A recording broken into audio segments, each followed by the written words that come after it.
ҷасади манучеҳр мирсалимови 19 сола донишҷӯи соли аввали академияи вазорати умури дохилӣ дар хуҷандро ки рӯзи 3 июн нопадид шуда буд аз канори дарёи сир ёфтанд.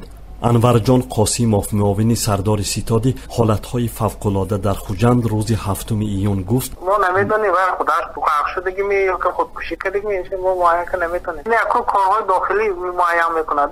ғайрат мирсалимов падари манучеҳр мегӯяд писараш рӯзи 3 июн як рӯз истироҳат гирифта аз казармаи академияи милиса хориҷ шудааст. ғайрат мирсалимов афзуд, аз гум шудани писараш масъулони академия ва мақомоти милисаи хуҷандро дар ҷараён гузошта ва онҳо низ давоми 4 шабона рӯз ӯро ҷустуҷӯ мекарданд.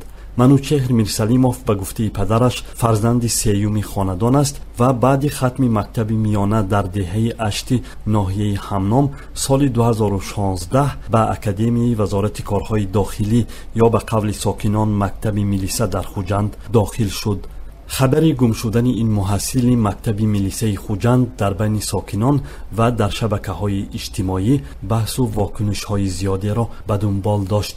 аз навиштаҳои шабакаҳои иҷтимоӣ бармеояд ки рӯзҳои охири манучеҳр бо сабаби гум кардани шаҳодатномаи донишҷӯияш дар казармаи мактаби милиса хеле нороҳат буд. дӯстонаш гуфтанд ки ин мавриди дуюми гум кардани шаҳодатномаи донишҷӯии ӯ дар як соли таҳсилаш буд.